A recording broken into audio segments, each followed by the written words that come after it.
अस्सलाम वालेकुम दोस्तों, मेरा नाम इशफाक हुसैन और आप देख रहे हैं वर्ल्ड ऑफ बायो। अगर आपने अभी तक मेरे चैनल को सब्सक्राइब नहीं किया तो प्लीज़ सब्सक्राइब करना ना भूलिएगा। जी दोस्तों, आज हम पढ़ने वाले हैं biology class 9 unit number 1 introduction of biology. आप सब जानते हैं कि बायोलॉजी एक ग्रीक वर्ड है जिसमें बायो का मतलब है लाइफ और लोगोस का मतलब है टू स्टडी। तो आज हम लाइफ के बारे में स्टडी करते हैं। Biology have 3 major divisions. आपके बुक में पढ़ लिखा होगा, जिसमें पहला है बॉटनी, स्टडी ऑफ प्लांट्स, यानी जो प्लांट्स की स्टडी होती है उसको हम बॉटनी कहते हैं। दूसरा है ज़ूलॉजी, स्टडी ऑफ एनिमल्स, जो एनिमल की स्टडी होती है उसको हम ज़ूलॉजी कहते हैं। और जो माइक्रोबायोलॉजी है, ये हम माइक्रो ऑर्गेनिज्म की स्टडी को कहते हैं। दूसरा है ब्रांचेस ऑफ बायोलॉजी।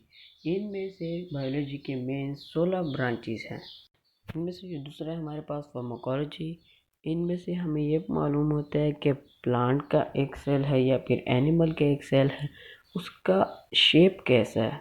प्लांट के रेक्टेंगुलर होते हैं, एनिमल के सर्कुलर होते हैं। ये हमें फार्माकोलॉजी में मालूम होता है। दूसरा हमारे पास है एनाटॉमी। एनाटॉमी उससे कहते हैं कि एक सेल के इंटरनल स्ट्रक्चर में जो भी कुछ है उसको हम एनाटॉमी कहते हैं। तीसरा हमारे पास है histology, the study of the composition, structure and function of the plants and animal tissue. इनमें हमें यह मालूम होता है कि एक जो प्लांट का टिश्यू है या एनिमल का टिश्यू है, इनमें जो एक्सटर्नल स्ट्रक्चर है जैसा भी है, इनका जो एक्सटर्नल स्ट्रक्चर जो बाहर से लुक है वो कैसा है, ये हमें हिस्टोलॉजी में मालूम होता है। दूसरा हमारा पास है फिजियोलॉजी। फिजियोलॉजी हम उसे कहते हैं एक एनिमल है, प्लांट है, जो भी कुछ है वो कौन सी एक्टिविटी परफॉर्म करता है और कैसे करता है, इन सब को हम फिजियोलॉजी में रीड करते हैं। फिफ्थ हमारे पास है एम्ब्रियोलॉजी। एम्ब्रियोलॉजी नाम से ही जाए, एम्ब्रियो होते हैं। इनमें से हम ये पढ़ते हैं कि एक एम्ब्रियो है वो कैसे ग्रो करती है, कैसे पैदा होती है, कैसे बढ़ती है और कैसे न्यू प्लांट में कन्वर्ट होती है। ये सब हम एम्ब्रियोलॉजी में पढ़ते हैं। छठा हमारे पास है टेक्सोनॉमी, जिसमें हम एक ऑर्गेनिज्म को क्लासीफाई करते हैं, इसको एक साइंटिफिक नेम देते हैं, इसको हम कहते हैं टेक्सोनॉमी। हमारे पास जो सातवां है वो है सेल बायोलॉजी। नाम से ही जाहिर है सेल की स्टडी होगी। इसमें यह होता है कि दो पेरेंट सेल होते हैं, उससे जो डॉटर सेल बनते हैं, इन सब की स्टडी को ही सेल बायोलॉजी कहते हैं। जो हमारे पास एट्थ है वो है पेलियोंटोलॉजी। इसमें हम ये स्टडी करते हैं कि फॉसिल फ्यूल्स कैसे बनता है, किस चीज़ से बनता है। इनमें से दो चीज़ें, जो प्लांट से फॉसिल फ्यूल्स बनते हैं उसको पैलियोबॉटनी कहते हैं, और जो एनिमल से बनते हैं उसको हम पैलियोजूलॉजी कहते हैं। अब जो हमारे पास है इम्यूनोलॉजी। इम्यूनोलॉजी उसे कहते हैं जो हमारे इम्यून सिस्टम जो भी एक्ट करते हैं, डिजीज से फाइट करते हैं, एंटीबॉडीज़ बनाते हैं, इसके स्टडी को हम कहते हैं इम्यूनोलॉजी। अब हम पढ़ने वाले एंटोमोलॉजी। एंटोमोलॉजी नाम से पहले स्टार्ट को देखें, एंट यानी एंट एक इंसेक्ट्स है। इनमें हम इंसेक्ट्स की स्टडी करते हैं, जो भी इंसेक्ट्स हो कैसे वो ग्रो करते हैं, कैसे रिप्रोडक्शन करते हैं, इसको एंटोमोलॉजी कहते हैं। अब जो हमारे पास है जेनेटिक्स, इसमें हम हेरिडिटी मटेरियल के बारे में पढ़ने वाले हैं कि एक ऑफस्प्रिंग अपने पेरेंट्स की तरह क्यों दिखते हैं, क्योंकि उनमें उनका डीएनए होता है। डीएनए में वो बहुत सारी चीज़ें जो कन्वर्ट होती हैं एक पेरेंट से टू देयर ऑफस्प्रिंग, इसको हम कहते हैं हेरिडिटी मटेरियल। अब है हमारे पास जो है 12वां, वो है बायोटेक्नोलॉजी। बायोटेक्नोलॉजी हमारी अगली वीडियो भी इस पर है, बायोटेक्नोलॉजी पर, the study of organism for the welfare of human being. जो ऑर्गेनिज्म से कोई चीज़ कोई प्रोडक्ट बनाई जाती हैं वो क्यों किस लिए, ताकि ह्यूमन बीइंग की सहूलत हो, इसको बायोटेक्नोलॉजी कहते हैं। अब जो हमारे पास है वो है इन्वायरमेंटल बायोलॉजी। इन्वायरमेंटल बायोलॉजी उसे कहते हैं कि जो एक ऑर्गेनिज्म है वो कैसे एक इन्वायरमेंट में स्टेबल होता है और वो कैसे अपनी रिप्रोडक्शन, शेल्टर और उसको अपना फूड मिलता है, इसको हम कहते हैं इन्वायरमेंटल बायोलॉजी। अब है हमारे पास पैरासाइटोलॉजी। इनमें हम सारे पैरासाइट्स के बारे में पढ़ते हैं एक्सेप्ट पैरासिटिज्म। अब है हमारे पास सोशो बायोलॉजी। इनमें हम ये पढ़ते हैं कि एक एनिमल जो होते हैं, जो कि गांव में लोग घर में रखते हैं, गाय भैंस वगैरह होते हैं, एक एनिमल एक ह्यूमन बीइंग के लिए उसके एनवायरनमेंट में कैसे बेनिफिशियल होता है, इस सब की स्टडी को हम सोशल बायोलॉजी कहते हैं। अब जो हमारे पास लास्ट है फार्माकोलॉजी। इनमें हम ये पढ़ते हैं कि एक ड्रग्स होते हैं, मेडिसिन होते हैं, वो कैसे ह्यूमन बीइंग के बॉडी पर इफ़ेक्ट करते हैं, उनके बिहेवियर पर इफ़ेक्ट करते हैं, उनके अक्सर जो सिगरेट पीने वाले हैं उसके लंग्स को इफ़ेक्ट करते हैं। इनमें ये सब हम फार्माकोलॉजी में पढ़ते हैं। अब जो हमारा 1.3 है वो है linkage of biology with the other field. आपके माइंड में एक क्वेश्चन आ जाए कि लिंकेज क्या होता है। लिंकेज वो होता है a type of chain which link the subject in a chain like structure. ये ऐसा होता है जैसे हमारे पास अभी जो आपके बुक में है बायोफिज़िक्स, यानी बायोलॉजी का कैसे रिलेटेड है फिज़िक्स के साथ, ये अब हम पढ़ेंगे। जी पहला हमारा इसमें है 1.3.1 biophysics the study to solve the biological problem by physics techniques and principle. ये हमें ये बताते हैं कि जो बायोलॉजी के प्रॉब्लम्स होते हैं, क्वेश्चंस होते हैं, वो हम फिज़िक्स के टेक्निक से उनको सॉल्व करते हैं। फॉर एग्जांपल जो फोटोसिंथेसिस है वो तो बायोलॉजी का प्रोसेस है क्योंकि वो प्लांट्स में होता है, लेकिन उसमें जो एब्जॉर्प्शन ऑफ लाइट होती है वो होती है फिज़िक्स के लॉज एंड प्रिंसिपल से। जी पहला हमारा इसमें है 1.3.1 biophysics the study to solve the biological problem by physics techniques and principle. ये हमें ये बताते हैं कि जो बायोलॉजी के प्रॉब्लम्स होते हैं, क्वेश्चंस होते हैं, वो हम फिज़िक्स के टेक्निक से उनको सॉल्व करते हैं। फॉर एग्जांपल जो फोटोसिंथेसिस है वो तो बायोलॉजी का प्रोसेस है क्योंकि वो प्लांट्स में होता है, लेकिन उसमें जो एब्जॉर्प्शन ऑफ लाइट होती है वो होती है फिज़िक्स के लॉज एंड प्रिंसिपल से। जी अब हमारे पास है बायोकेमिस्ट्री, जिसमें हम ये पढ़ते हैं कि एक ऑर्गेनिज्म है वो तो बायोलॉजी से रिलेटेड करते हैं, लेकिन उसमें जो केमिकल प्रोसेस होती हैं वो तो हमारी केमिस्ट्री से रिलेटेड करते हैं। तो एक एग्जांपल मैं बताना चाहूँगा, फोटोसिंथेसिस एंड रेस्पिरेटरी रिएक्शन। जी ये तो होती है प्लांट्स में, प्लांट्स बायोलॉजी से रिलेटेड करते हैं, और ये जो केमिकल प्रोसेसेस हैं ये केमिस्ट्री से रिलेटेड करते हैं। So directly biology is related to chemistry. अब हमारे पास है बायोजियोग्राफी। इन बायोजियोग्राफी हम पढ़ते हैं कि एक पोलर बियर है वो सिर्फ पोलर रीजन में ही क्यों रह सकता है, यहाँ पे क्यों नहीं रह सकता, तो बायोजियोग्राफी में हम ये पढ़ते हैं।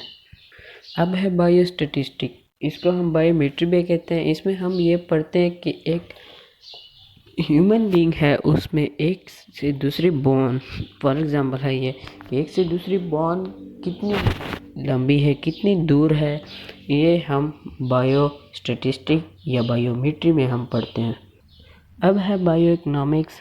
बायो इकोनॉमिक्स में हम ये पढ़ते हैं कि एक साइंटिस्ट कैलकुलेट करता है कॉस्ट और प्राइस को, यानी पिछले साल की क्रॉप्स वगैरह कितनी कॉस्ट और प्राइस में थी और आज अभी साल की कितनी कॉस्ट और प्राइस में है, ये हमारे बायो इकोनॉमिक्स हमें बताते हैं। अब हमारे पास है 1.4, इसमें हमें ये मालूम होता है थ्योरीज ऑफ बायोलॉजी, यानी बायोलॉजी को पढ़ने के बाद हमें कौन कौन सी जॉब्स मिल सकते हैं, थ्योरीज जॉब्स को कहते हैं। इनमें से हमारा पहला है मेडिसिन एंड शुगरी। मेडिसिन उसे कहते हैं the field of medicine which treat human disease, यानी ह्यूमन डिजीज़ के ख़िलाफ़ जो मेडिसिन हम यूज़ करते हैं इसको हम मेडिसिन कहते हैं। और शुगरी में हम ये पढ़ते हैं कि जो डिफेक्टिव पार्ट होते हैं एक बॉडी का उसको रिमूव किया जाए, रिपेयर हो सकता है या फिर रिप्लेस किया जाए। ये दोनों जॉब हमें मिल सकते हैं जब हम MBBS कर लें। अब जो हमारे पास है फिशर्स में हमें ये मालूम होता है कि एक फ़िश किस हैबिटेट में रह रही है, कैसे रह रही है, उसका जेनेटिक्स क्या है और वो कौन सी खुराक खा रही है। ये जॉब हमें मिलेगी ज़ूलॉजी करने के बाद, जब हम ज़ूलॉजी में मास्टर कर लें।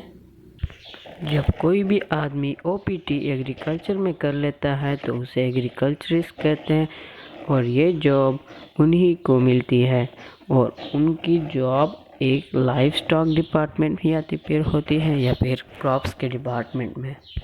इन दोनों को जॉब्स मिल सकते हैं। अब है हमारे पास एनिमल साइंस। एनिमल साइंस जो हमारे पास है, इसका कोर्स बड़ा ही टफ होता है। यूनिवर्सिटीज़ और कॉलेजेस में को पेट फूड यूनिवर्सिटी इंडस्ट्री में या तो ग्रांटेड कर लेते हैं या फिर लाइफ स्टॉक डिपार्टमेंट में। अब है हमारे पास हॉर्टिकल्चर। जब आप हायर सेकेंडरी के एजुकेशन बायोलॉजी में हासिल कर लेते हैं तो आप हॉर्टिकल्चर अपने लिए ऑन बिजनेस हासिल कर सकते हैं और उसमें आप किसी के लिए भी जॉब फाइंड कर सकते हैं। उसमें आपकी जॉब ये होगी या तो लैंडस्केप डिज़ाइनिंग होगी या फिर गार्डन और नर्सरी एक्सेट्रा। अब हमारे पास है फॉरेस्ट। फॉरेस्ट में हमें मालूम होता है और हमें वहाँ पर ये जॉब मिल सकती है कि आप इस फॉरेस्ट की मैनेजमेंट ठीक करें, इस फॉरेस्ट की ग्रोथ प्रोवाइड और इनके एनिमल्स को शेल्टर और हैबिटेट प्रोवाइड करें। आखिरी हमारा है फार्मिंग। जब एक agriculturist after doing professional course of in agriculture they are adapted to this field. अब हम पढ़ने वाले हैं 5 किंगडम सिस्टम। सबसे पहले रॉबर्ट विटकर ने 1968 में क्लासिफाई किया था 5 किंगडम सिस्टम, जो कि इस नाम से ज़ाहिर हो रहा था 5 किंगडम सिस्टम ऑफ क्लासिफिकेशन। इनमें से जो पहला है वो है प्रोकैरियोटिक्स, दूसरा है किंगडम प्रोटिस्टा, तीसरा है हम किंगडम फंजाई से भी ज़ाहिर करते हैं, चौथा हमारे पास है किंगडम प्लांटी और आखिरी है हमारे पास किंगडम एनिमेलिया। चलो दोस्तों, इनको डिटेल से पढ़ते हैं। जी, पहला हमारा जो है वो है किंगडम प्रोकैरियोटिक, जिसको हम किंगडम मोनेरा भी कहते हैं। This kingdom include all the unicellular and microscopic organism. Their cell wall are made up of monerian, for example are bacteria.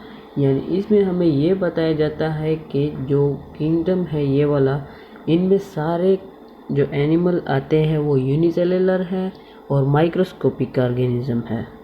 Ji, kingdom prokaryotics तो क्लियर हुआ। अब आते हैं किंगडम प्रोटिस्टा की तरफ, जिसको हम किंगडम प्रोटोप्टिस्टा भी कहते हैं। इनमें वो यूकैरियोटिक ऑर्गेनिज्म होते हैं जो यूनिसेलुलर होते हैं और अक्सर पानी में रहते हैं, फॉर एग्जांपल एल्गी वगैरह, प्रोटोजोन हो गया वगैरह वगैरह। अब आते हैं किंगडम फंजाई की तरफ।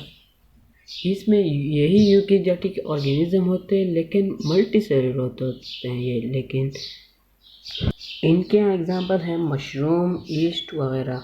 अब आते हैं हमारे लास्ट सेकंड की तरफ, किंगडम प्लांटी। ये तो नाम से ही जाहिर है, जिसमें प्लांट्स होते हैं, includes of multi cellular organism and eukaryotics. अब आपके माइंड में एक सवाल आया होगा कि मल्टी सेलुलर भी है और यूकैरियोटिक्स भी है। ये तो किंगडम फंजाई की तरह है, लेकिन इसमें जब बट आता है, but which are autotroph in nature, जो अपना खाना खुद बना सकते हैं, यानी वो फोटोसिंथेसिस का प्रोसेस अप्लाई कर सकते हैं। इनमें सारे प्लांट्स आते हैं।